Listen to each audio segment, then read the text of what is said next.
I am Dorothy Jenkins, 63 years old, and somehow still carrying the weight of being too generous to my own family. As a retired nurse who worked double shifts at Grady Hospital for 35 years, I thought I had earned some peace in my golden years. But my son David and his wife Keisha had other plans for my retirement savings.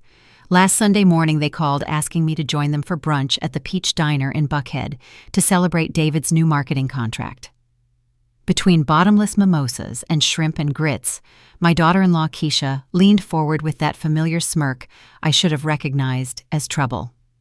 "You know, Miss Dorothy, that old lady just good for paying our bills anyway." She said it loud enough for her Delta Sigma Theta sorority sisters to hear, and they all erupted in laughter. My own son David nearly choked on his chicken and waffles from laughing so hard at his mama's expense. I simply sipped my sweet tea and smiled. That night, I logged into every bank account, disabled every credit card they had access to, and changed passwords they had been using for 9 long years. Before I continue this story, let me know where you are watching from in the comments below. Hit like and subscribe if you have ever had to stand up to family who treated your generosity like an endless ATM.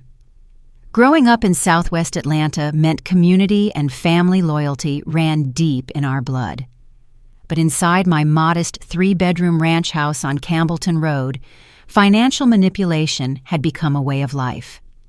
My living room with its cream-colored walls covered in family photos, and my late husband Marcus's military honors had become ground zero for every sob story and emergency that required my immediate financial rescue. From the day Marcus passed from that heart attack 7 years ago, I maintained perfect credit and a spotless savings account, thinking I was securing a legacy for future generations. David would call with that trembling voice that always preceded expensive requests. "Mama, I hate to ask, but we in a real bind this month." Whether it was 7 months of $1 or $100 rent payments when he lost his job, or $2,500 for Keisha's professional wardrobe for her beauty blog, or $4,800 for their Miami anniversary trip while I ate ramen noodles alone. My checking account became their personal emergency fund. My credit cards became their shopping spree tickets. My retirement savings became their vacation fund. Every time I hesitated, every time I suggested maybe they should budget better or find additional income, the guilt would start flowing like sweet molasses. "Mama, family's supposed to help family. You know Daddy would want you to take care of us." Using Marcus's memory to manipulate me into emptying my pockets became their favorite tactic. The breaking point came 2 months ago when they needed $17,000 for a down payment on a pearl white Lexus. "We trying for a baby, Miss Dorothy," Keisha explained with those crocodile tears. "Need something safe and reliable for our growing family." I cleaned out nearly 3 years of retirement savings for that car payment, believing I was investing in my future grandchildren's safety. But yesterday morning at that brunch hearing, Keisha reduced me to nothing more than a bill-paying machine in front of her friends. Something inside my spirit shifted permanently. For 9 years I had been their financial salvation during every crisis, real or manufactured. I paid their rent when David claimed job searching was too stressful. I funded Keisha's Instagram-worthy lifestyle while I wore the same church dresses from 2015. I financed their romantic getaways to beaches I would never see again. That night I couldn't sleep from the clarity burning in my chest. At exactly 3 a.m., I got up and began making decisions that would change everything. First, I canceled all 6 additional credit cards they had been using like their personal shopping fund. Every single one of the cards David and Keisha treated as if they were born with them in their wallets. The Chase Freedom card they maxed out on furniture for their apartment. The Nordstrom card Keisha used for her weekly hauls she posted on Instagram. The American Express I gave them for emergencies only, that somehow paid for date nights at steakhouses I could never afford for myself. Click, click, click. Each cancellation felt like removing chains I didn't even realize were wrapped around my ankles. Then I closed that shared savings account where I had been depositing $400 every month like clockwork for what they called family emergencies. Emergencies that mysteriously always looked like concert tickets, weekend trips to Savannah, or brand-name groceries from Whole Foods while I shopped at Aldi with coupons clipped from the Sunday paper. I changed every single password on every account they had access to. My Bank of America login they used to check my balance before asking for money. My retirement account they monitored like stock traders watching the market.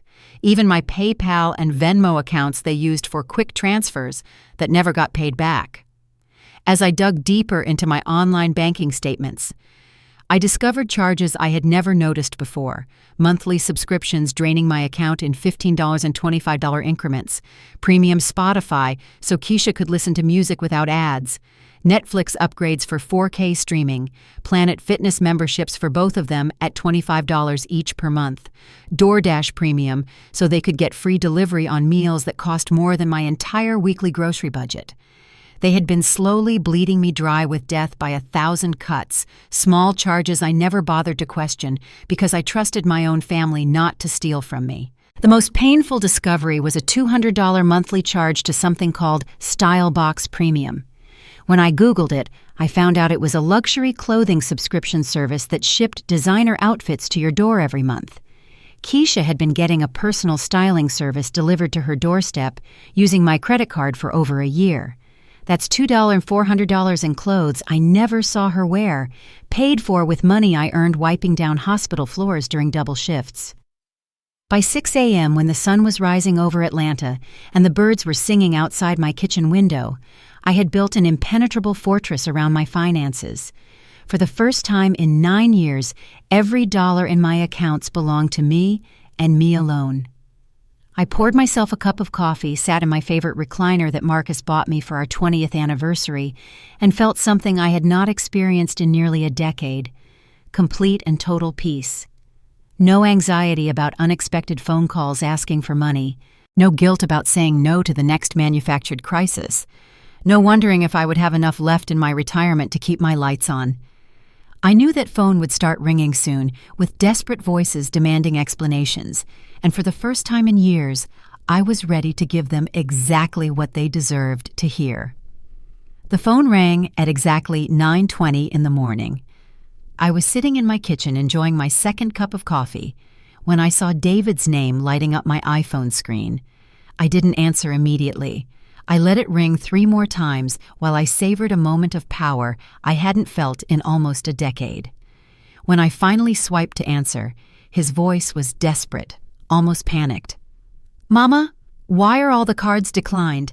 I'm here at the Peach Diner with Keisha and Gloria celebrating her birthday, but none of the cards are working. It's embarrassing as hell. People are staring at us like we're broke.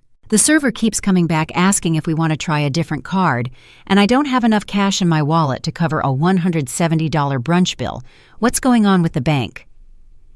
The irony was absolutely delicious. They had chosen the Peach Diner, the most expensive brunch spot in Buckhead, to impress Gloria and show off for her church friends. The same upscale restaurant I had never been invited to, despite paying for their family brunches, there dozens of times over the years when they went without their mama. Now they were sitting there surrounded by Atlanta's Sunday brunch crowd they so desperately wanted to impress, and they couldn't even afford to pay for mimosas and chicken and waffles. "Good morning, David," I replied with a calmness that surprised even me. "The cards are canceled because I've decided I'm no longer going to finance y'all lifestyle." "What, are you serious right now? We're in public, Mama. Gloria is sitting right here with her friends from Mount Carmel Baptist. How am I supposed to explain that my own mama left us hanging at a restaurant? This is ridiculous, and you know it." "What's ridiculous, son, was hearing you laugh yesterday when your wife said I was only good for paying bills. What's ridiculous is realizing that for 9 years I've been treated like a walking ATM instead of your mother who deserves respect." There was a long silence on the other end of the phone. I could hear voices in the background, probably Keisha and Gloria, wondering what was happening with their fancy brunch. The server must have been standing there with that forced smile they use when they know there's about to be a problem with the check. "Mama, please don't do this right now. We can sit down and talk about everything later like adults, but I need you to call the bank and reactivate these cards. Just for today, I promise we can work this whole thing out." I cut him off before he could finish that familiar song and dance. "No more promises, David. No more just for today. For 9 long years, I've heard the exact same promises. For 9 years, I've been your easy solution for every problem instead of y'all learning how to handle your own business like grown folks. That's not true, and you know it. Of course we love and appreciate you. Keisha was just joking around with her girls yesterday. You know how she gets when she's showing off. Don't take it so personal. I know exactly how she gets David, and I know exactly how you get too. That's why I made this decision while y'all were sleeping off those expensive cocktails I paid for. I could hear him breathing heavy into the phone. I imagined the situation at the restaurant was getting more uncomfortable by the minute. Gloria had probably figured out something was seriously wrong when her son-in-law's platinum card got declined. The same card he always used to flex and show how well he was doing financially. Mama, please have some mercy here. We can't just sit here looking stupid. What do you want us to do? Wash dishes in the kitchen. Should we call the police and report our cards stolen? This is straight-up humiliation. Now you know how I felt for all these years, I replied without hesitation. The difference is, you're 34 years old and should be able to solve your own problems without calling your mama every time something costs money. Are you having some kind of breakdown? Are you feeling sick or something? This isn't like you, Mama. You've never been this cold and cruel to your own family. Cruel. That word hit me like a physical slap across my face. I was being called cruel after years of working overtime shifts to pay their bills, cruel after sacrificing my own comfort so they could live above their means, cruel after being left alone every holiday while they traveled on vacations I financed but wasn't invited to join. Cruel was laughing at me yesterday, I said with an ice-cold tone I didn't know I possessed. Cruel was treating me like I was invisible for years, except when you needed money transferred to your account. Cruel was making me feel like my only value as a mother was the size of my bank balance. Look, Mama, Keisha explained what happened yesterday, and you're right to feel upset about it. But declining all the cards doesn't solve anything. It just makes things worse for everybody involved. For everybody. Not for me, of course. For them. For their comfort, their reputation, their ability to keep pretending they were financially successful. My emotional well-being still wasn't part of their equation, even in the middle of this crisis. I heard louder voices in the background, Keisha asking what was taking so long, Gloria making comments I couldn't quite make out, but that sounded increasingly annoyed. Other diners probably starting to notice the drama unfolding at their table. Please, Mama, we can fix this situation. We can change how we do things. But right now, I need you to help us out. Just this one last time, and then we can sit down and renegotiate everything. Just this one last time. I actually laughed out loud, and my own laughter sounded bitter and strange even to me. Do you know how many last times I've heard over the years? Do you know how many final emergencies I've paid for that turned into next month's crisis? But Mama, how are we going to explain to Gloria that my own mother abandoned us at a restaurant? How am I going to face people who know our family? Everybody's going to be talking about this at church. And there it was, the naked truth I had been waiting to hear. He wasn't worried about fixing our relationship or reflecting on how they had treated me for years. He was only concerned about his image, his reputation, what the church folks and social media would say about his mama cutting him off financially. That's your problem to figure out, son. For years I worried about your image, your comfort, your happiness, your financial stability. Now it's time for me to worry about my own dignity and peace of mind. You can't do this to us. You're my mother. Exactly. I'm your mother, not your personal banker. I'm your mother, not your emergency fund. I'm your mother, not your backup plan when your own money runs out. And as your mother, I should have taught you years ago how to stand on your own 2 feet and pay your own bills like every other adult in America. I hung up the phone. My hands were shaking slightly, but not from fear or regret. They were trembling with pure adrenaline, with a sense of power and self-respect I hadn't experienced in nearly a decade. For the first time in 9 years, I had put my own needs and boundaries first. For the first time in 9 years, I had said no and meant it. For the next 30 minutes, my phone did not stop buzzing. First, it was David calling back 3 more times in a row.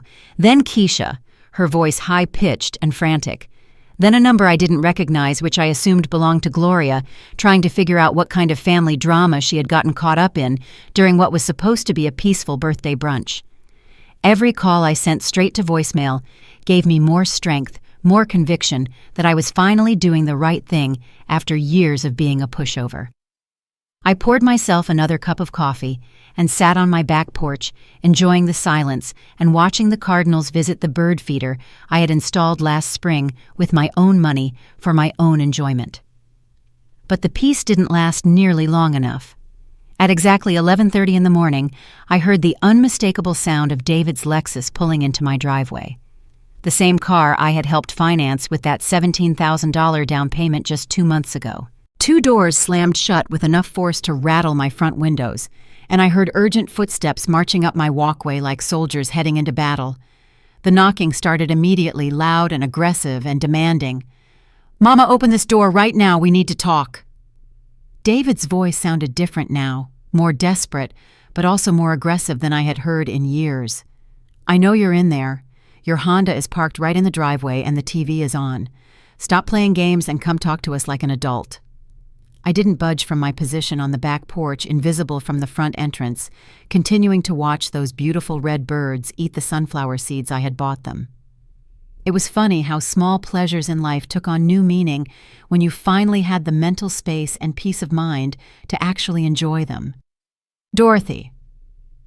Now it was Keisha's voice, sharp and demanding, and completely different from the sweet tone she used when she wanted something expensive. "We know you're in there hiding like a child. Stop acting stupid and come face us so we can work this mess out. Face them as if I was the one who had done something wrong, as if I was the one who owed anybody an explanation after 9 years of financial abuse disguised as family love." The knocking got louder and more insistent. I could tell they were using their fists and probably their feet too, treating my solid oak front door like it was the entrance to some nightclub they were trying to get into. My front door that Marcus had installed himself with so much pride and care was being assaulted like I was holding them hostage inside my own house. "This is absolutely ridiculous," Keisha shouted loud enough for my neighbors to hear every word. "You made us look like straight fools in front of everybody at that restaurant. Gloria had to pull out her own credit card and pay our bill like we were some kind of charity case. A 65-year-old woman had to rescue us because you decided to have some kind of mental breakdown." So that's what happened after I hung up the phone. Gloria had to save the day and cover their expensive brunch bill. I could picture the whole embarrassing scene perfectly. David sweating bullets as he tried different cards that all got declined. Keisha making up ridiculous excuses about technical problems with the bank. Other customers at nearby tables starting to stare and whisper. The server getting impatient and probably calling over the manager. And finally, Gloria, bless her heart, having to open her purse and rescue 2 grown adults who couldn't pay for their own food. The humiliation must have been absolutely delicious to witness. "Mama, please." David's voice cracked like he was about to start crying. "People at the restaurant were taking pictures with their phones. This is probably already posted on somebody's Instagram story by now. Everybody's going to be talking about this at church on Sunday. Please don't do this to our family reputation." Our family reputation, not our actual family relationship, not the hurt feelings or damaged trust or years of taking me for granted, just the reputation and what people would think and say about them on social media and at Mount Carmel Baptist. The knocking stopped for a few minutes, but I could hear their voices through my front door arguing in angry whispers. They were probably trying to figure out their next strategy, their next angle of attack. I knew Keisha well enough after all these years to know she had a whole arsenal of emotional manipulation tactics, and David had learned every single one of them from watching her work. "Dorothy," Keisha's voice changed completely, becoming soft and sweet again, like she was talking to a scared child. "Look, I know you're upset and hurt, and honestly, you have every right to feel that way. Maybe what I said yesterday at brunch came out sounding worse than I meant it, but I was just playing around with my sorors. You know how we women get when we're together talking mess and not really meaning half of what comes out our mouths." It was fascinating to listen to how she could completely transform her personality within seconds. From the furious woman who had been screaming and kicking my door just minutes earlier, she had somehow morphed into the understanding daughter-in-law who had simply made a tiny communication error that got blown out of proportion. "Mama," David jumped in with the same gentle, reasonable tone. I talked to Keisha about what happened yesterday, and she explained the whole situation to me. You're absolutely right to be upset with us, but canceling all the credit cards doesn't solve anything. It just creates bigger problems for everybody in this family. For everybody in the family. Still not acknowledging that maybe, just maybe, the biggest problem was how they had been treating me for years, like I was their personal bank instead of a human being with feelings and financial limits. Please, Mama, we can change things. We can sit down and have a real conversation about boundaries and expectations. But I need you to call the bank today and get these cards working again. I got bills due this week. The car insurance payment is due tomorrow, and Keisha has doctor appointments she can't miss. Bills due, car insurance, doctor appointments. Everything was still my responsibility to solve, even in the middle of them apologizing for treating me like a financial resource instead of their mother. The pounding on my door continued for another 20 minutes before they finally gave up and drove away. But I knew this was far from over. I knew Keisha well enough to understand she was already planning her next move, probably something more elaborate and emotionally manipulative than screaming through my front door like teenagers having a tantrum. I wasn't wrong. At exactly 2:30 in the afternoon, my house phone started ringing with unfamiliar numbers from area codes I didn't recognize. First, it was Gloria, her voice polite but firm, with that church lady authority she was known for throughout Mount Carmel Baptist. "Dorothy, honey, I think there's been some kind of serious misunderstanding here. Keisha explained to me what happened yesterday, and I'm sure we can resolve this situation like Christian women who love their family. You know, I've always respected you as David's mama, but this seems a little extreme over some harmless girl talk." I hung up without saying a single word. Then it was my sister Lorraine calling from Detroit, her voice filled with worry and confusion because she had obviously received a heavily edited version of recent events. "Dorothy, David called me sounding absolutely desperate. He says you're acting strange and that you left them stranded at some restaurant without any warning. Are you feeling okay, sister? Are you having health problems you haven't told me about? This doesn't sound like the Dorothy. I know who would give her last dollar to help family." "I'm feeling better than I've felt in years, Lorraine," I replied calmly. "Better than I've felt since Marcus passed, if I'm being completely honest. But I don't understand what's happening down there. David says you canceled all their credit cards without any discussion. That doesn't sound like the generous woman who raised that boy by herself after his daddy left." Maybe that was exactly the problem, I thought to myself. Maybe I had been too generous for too long, allowing grown adults to depend on me like children, instead of learning to stand on their own feet. "Lorraine, have you ever felt like a human ATM for your kids?" I asked her directly. "What kind of question is that?" "No, but what does that have to do with anything?" "Because that's exactly what I've been to David and Keisha for 9 years. And yesterday I finally realized it when she called me nothing more than a bill-paying machine in front of her friends." Lorraine was quiet for a moment, processing what I had just told her. "Well, maybe they have taken advantage of your kindness a little bit over the years, but cutting off all financial support without warning seems very harsh. You know, parents are supposed to help their children when they're struggling. Is it normal to pay your adult son's rent for months at a time? Is it normal to finance their vacations while you eat frozen dinners alone? Is it normal for them to make jokes about your generosity instead of showing gratitude?" After that conversation, I decided to unplug my house phone completely and put my cell phone on silent mode. I needed mental silence to process everything I was feeling and to plan my next steps without constant interruption from people who wanted to guilt me back into my old patterns. The calls kept coming anyway, voice messages piling up like autumn leaves that I had no intention of raking. David's voice getting more panicked with each message. Keisha trying different emotional approaches, from tears to anger to bargaining. Even people I barely knew from church were calling to offer their opinions about family obligations and Christian forgiveness. But the message that really caught my attention came from someone I had never heard from before. A man's voice, confident and condescending, introducing himself as Marcus, Keisha's cousin, who worked in social services. "Mrs. Jenkins, this is Marcus Washington calling about the situation with David and Keisha. Look, I don't know you personally, but Keisha asked me to reach out because she's worried about your mental state.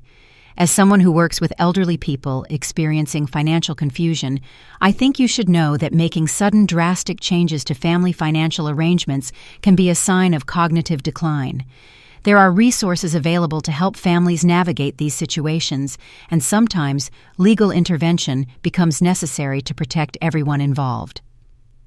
There it was, the real threat hiding behind all the emotional manipulation and fake concern. If I didn't give in to their demands voluntarily, they were prepared to try having me declared mentally incompetent to manage my own finances. The audacity was breathtaking. After 9 years of me working overtime shifts to subsidize their lifestyle choices, after me paying their bills while they posted expensive restaurant meals on social media, they were now suggesting that protecting my own money was evidence of mental illness. That evening, I sat in my living room and did something I hadn't done in years. I calculated exactly how much money I had spent on David and Keisha since Marcus died. Not just the big obvious amounts like rent payments and car down payments, but all the smaller purchases that added up over time. The grocery money when they claimed they couldn't afford food, the utility payments when they said the power was about to be cut off, the gas money, the insurance payments, the medical copays, the emergency vet bills for their dog. The total was devastating, $94,000 over 9 years. Almost $95,000 that represented more than half of my entire retirement savings, more than what many people earned in 2 full years of working 40-hour weeks. But the most painful part wasn't even the amount of money I had lost. It was realizing that in exchange for those $94,000 I had received mockery, indifference, and treatment, like I was an obligation instead of a blessing in their lives. As I stared at those numbers written on paper in my own handwriting, I felt something shift inside my chest that I couldn't quite name. It wasn't anger anymore. It wasn't even hurt. It was something cleaner and more powerful than either of those emotions. It was absolute clarity about what needed to happen next. The next morning, I woke up with an energy and sense of purpose I hadn't felt in years. It was Tuesday, and for the first time in a long time, I had plans that didn't involve solving anybody else's financial emergencies or wondering how much money I needed to set aside for the next manufactured crisis. First, I called the law firm where I had my will drafted 5 years ago. The secretary told me that Mr. Coleman had a cancellation and could see me that same afternoon at 1:30. Perfect timing. Then I called my bank and requested an appointment with the branch manager to review all my accounts and implement some additional security measures. I wanted to make absolutely certain that David and Keisha had no access to any information about my finances, and I needed to document everything in case their threats about legal action turned out to be more than just intimidation tactics. As I was getting dressed to leave for these appointments, my doorbell rang. For a moment, I thought it might be David and Keisha coming back for round 2 of yesterday's door-pounding drama. But when I looked through the peephole, I saw my neighbor Beverly standing on my front porch holding a plate covered with aluminum foil. Beverly was a 58-year-old retired nurse who had been widowed about 3 years ago, and we occasionally chatted over the fence that separated our backyards. She had never formally visited my house before, so I was curious about what brought her to my door. "Good morning, Dorothy," she said with a warm smile when I opened the door. "I hope I'm not bothering you, but I heard a lot of shouting and commotion over here yesterday afternoon, and I wanted to make sure you were okay. I also brought you some of my famous banana pudding because I know you've been going through a tough time lately." I invited her in and made us both some coffee. It was refreshing to have someone in my house who wasn't there to ask for money, demand explanations, or try to manipulate me emotionally into doing something against my own best interests. "Is everything all right with you?" she asked with genuine concern in her voice. "Yesterday I saw David and that wife of his over here for hours pounding on your door and yelling loud enough for the whole neighborhood to hear. I was seriously about to call the police if it went on much longer." I told her the whole story, not every intimate detail, but enough for her to understand what had been happening in my family for the past 9 years. Beverly listened without interrupting, occasionally nodding with expressions of understanding and recognition. "Dorothy, she said when I finished explaining the situation. "I have to confess something to you. For years, I've watched how they treat you when they come to visit. I've seen them pull up in expensive cars wearing designer clothes, talking on the latest iPhones, and carrying shopping bags from stores I can't afford to walk into. Meanwhile, you're still driving that same Honda from 2010 and shopping at Walmart with coupons you clip from the Sunday paper." Her words hit me hard because it was external confirmation of something I had been trying to deny to myself for years.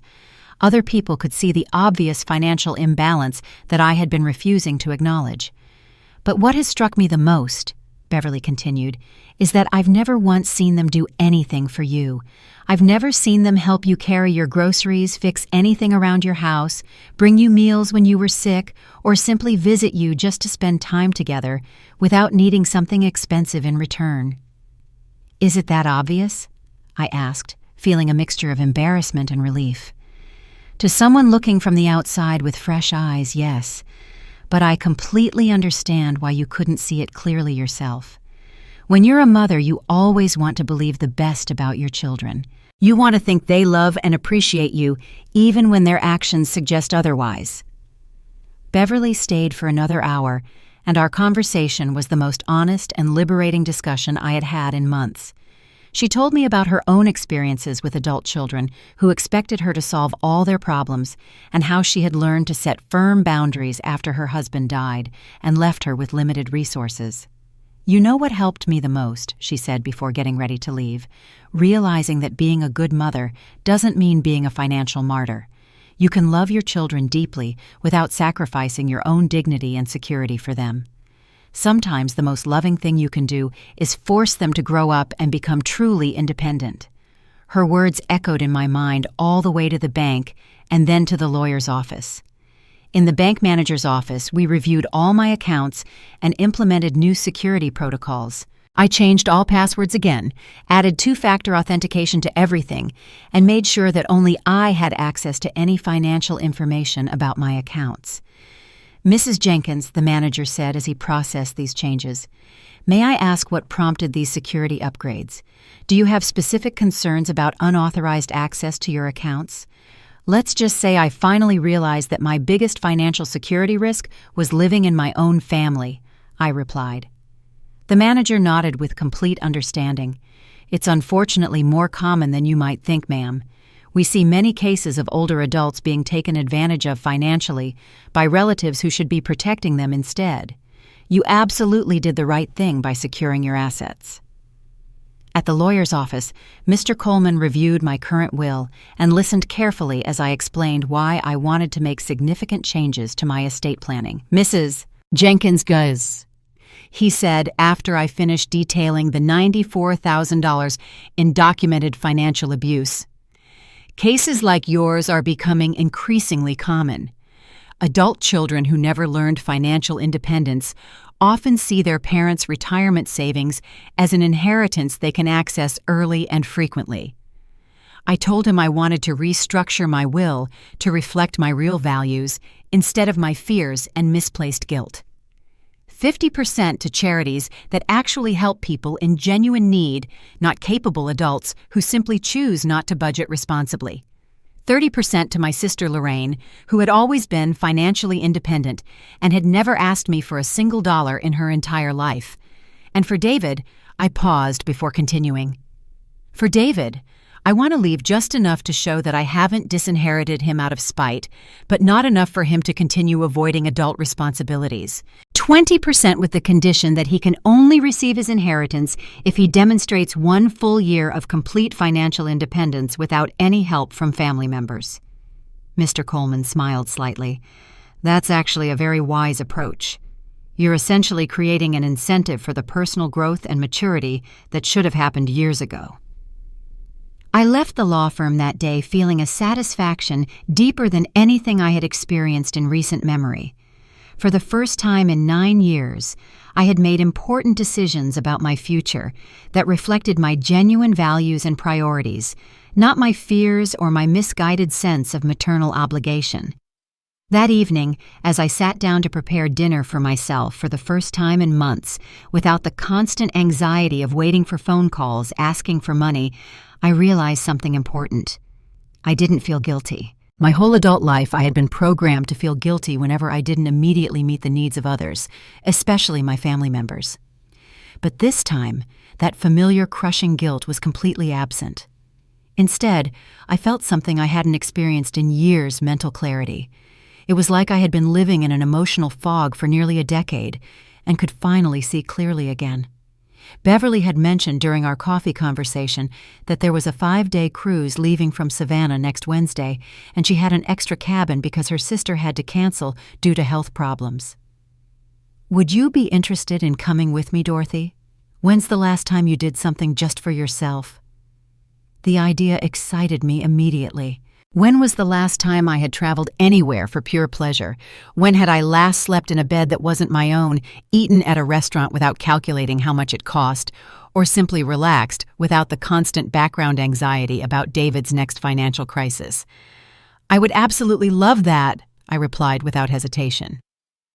That afternoon, we booked the cruise together, $200 per person for 5 days, all meals included. It was a fraction of what I had spent on David and Keisha's last vacation to Miami, but this time every penny would be for my own enjoyment and peace of mind. Wednesday morning arrived faster than I expected. As I was loading my suitcase into Beverly's car, I felt something I couldn't quite identify at first. It took me a few minutes to recognize the feeling because it had been so long since I had experienced it. Pure excitement about my own future. The cruise was absolutely transformative. 5 days of waking up whenever I wanted, eating whatever appealed to me, and participating in activities simply because they brought me joy. Beverly turned out to be the perfect travel companion, independent, funny, and completely free from any family drama or financial manipulation. On the ship, I met other women around my age who had been through remarkably similar experiences. During one dinner at the captain's table, a woman named Patricia told me how her 2 adult sons had completely drained her 401k retirement account before she finally said enough was enough. Another woman, Carolyn, discovered that her daughter had been using her credit card to fund a gambling addiction for over 2 years. "What surprised me the most," Carolyn said, as we watched dolphins swimming alongside our ship, was realizing that I wasn't alone in this situation. I thought financial abuse from adult children was something that only happened to me because I was too weak to say no. But it turned out there was practically an entire generation of parents who had never learned how to establish healthy financial boundaries with our grown children. We had been so focused on being loving and supportive that we had accidentally enabled dependency and irresponsibility instead of growth and maturity. When I returned home on Sunday evening, I felt like a completely different person than the woman who had left Atlanta 5 days earlier. 5 days without a single phone call asking for money.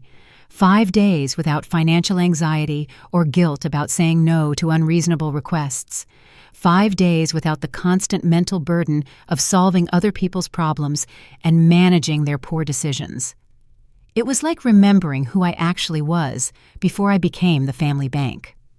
There were several messages waiting on my answering machine, but to my surprise, none of them were desperate demands for financial rescue. David had called twice, simply asking if I had gotten home safely from my trip. Keisha had left one short message saying she hoped I'd enjoyed my vacation and that they would love to hear about my experiences when I had time. The tone was completely different from the angry, demanding voices I had been hearing for the past 2 weeks.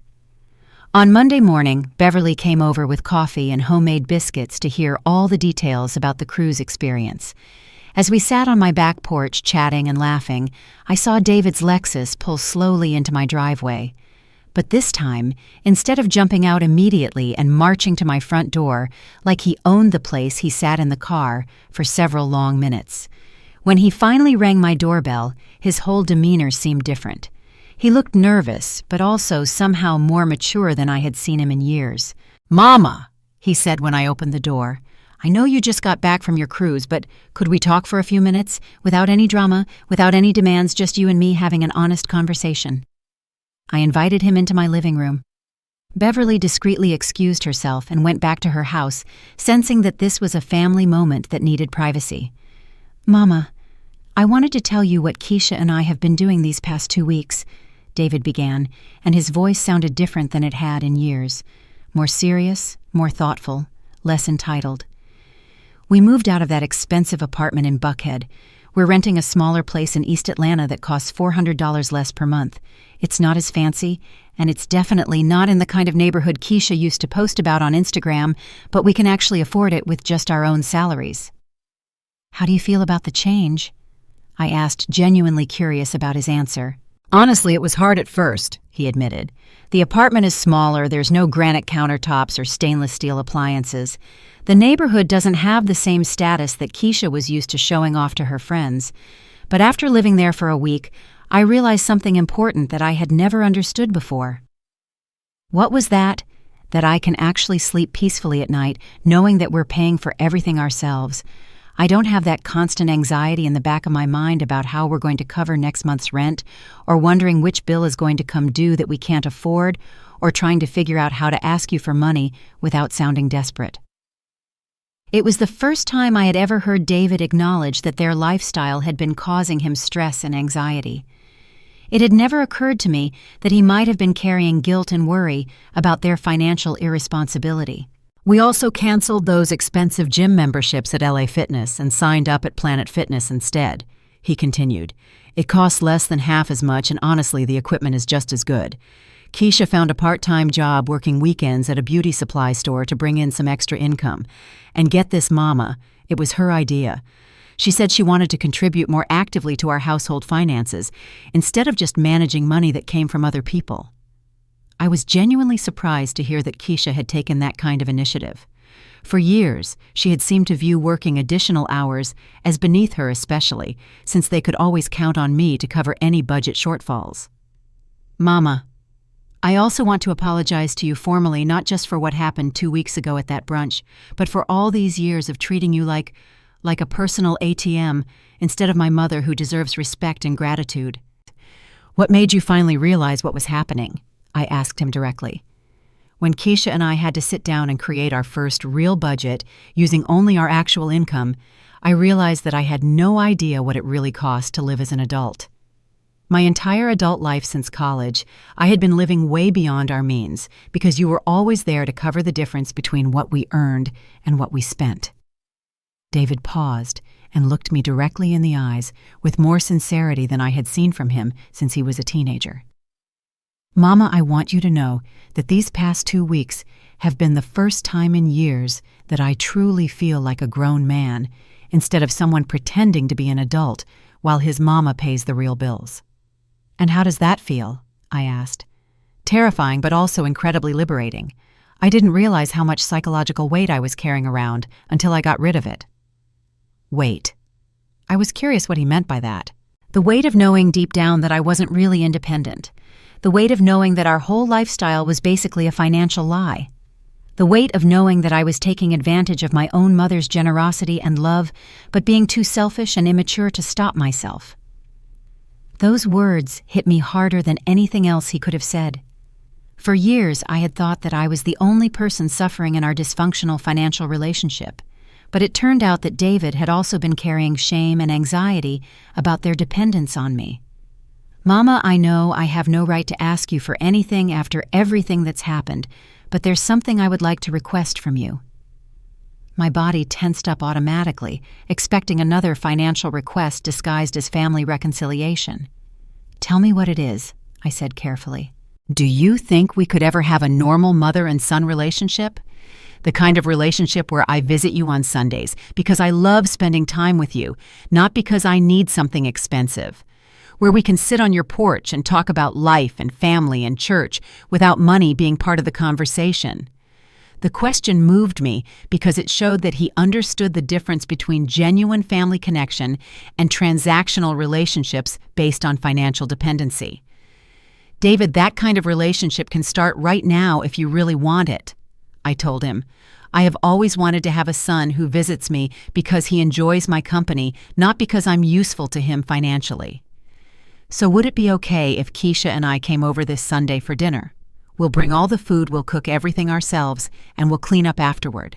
We just want to spend time with our family without any agenda or ulterior motives. I would love that more than you know. After David left that afternoon, I sat in my living room, reflecting on everything that had changed in just 3 short weeks. I had lost my role as the family's financial rescue service, but I had gained something infinitely more valuable: my self-respect and the possibility of having authentic relationships with my son and daughter-in-law. That evening, I called Mr. Coleman to ask about modifying my will one more time. After this conversation with David, I wanted to consider a different approach to my estate planning. Instead of punishing him permanently for past mistakes, I decided to create a structure that would reward demonstrated maturity and financial responsibility over time.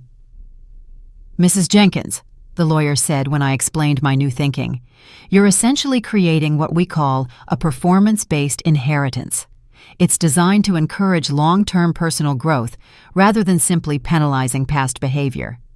"Exactly," I replied. "If David can demonstrate real financial independence for 2 consecutive years, he could earn a larger portion of the inheritance. If he maintains that independence and responsibility for 5 years, he could earn an even larger share. But if he falls back into his old patterns of financial irresponsibility, we revert to the original plan with strict limitations." "It's actually a very intelligent approach to estate planning," Mr. Coleman said. "You're creating incentives for the kind of personal development and maturity that benefits everyone involved." As I hung up the phone that evening, I realized that for the first time in nearly a decade, I was making plans for my future based on hope instead of fear. Hope that my son had truly learned important lessons about independence and responsibility. Hope that our family relationships could heal and grow stronger. Hope that my final years would be lived with dignity, respect, and genuine love, instead of financial manipulation disguised as family obligation. I walked out to my back porch and looked up at the stars beginning to appear in the darkening Atlanta sky. In the distance, I could hear the gentle sound of the small water fountain I had installed in my garden last spring. It was a modest luxury I had allowed myself after years of questioning whether I deserved to spend money on my own happiness and peace of mind. Now I knew the answer to that question. I had always deserved to treat myself with the same generous spirit I had shown to others for so many years. It had taken me 63 years to learn that lesson, but I had finally learned it and would never forget it again. 3 months later, David and Keisha came for Sunday dinner every single week without fail. They brought groceries, cooked meals, helped with household chores, and most importantly, they never once asked me for money. Our conversations were about life, family, church, and dreams for the future, instead of financial emergencies and budget shortfalls. Keisha got promoted to assistant manager at the beauty supply store. David received a raise at his marketing job after proving he could focus on work instead of constantly worrying about money. They were saving up to buy their first house with their own down payment, and they talked about their goals with pride instead of expecting me to fund their dreams. For my 64th birthday, they surprised me with a weekend trip to Tybee Island that they had saved for and planned entirely on their own. We walked on the beach, ate fresh seafood, and talked about Marcus and the memories we all shared. It was the first family vacation I had been invited to in over a decade. Sometimes I wonder what would have happened if I had never found the courage to set those boundaries. Would David and Keisha have ever learned to stand on their own feet? Would I have died broke and bitter, having given away my security for people who never truly appreciated my sacrifice? I'll never know the answers to those questions, and I'm grateful I don't have to find out. Sometimes the most loving thing you can do is stop enabling. True family bonds aren't built on financial dependency, but on mutual respect and genuine care. Setting boundaries isn't cruel. It's necessary for everyone's growth and dignity.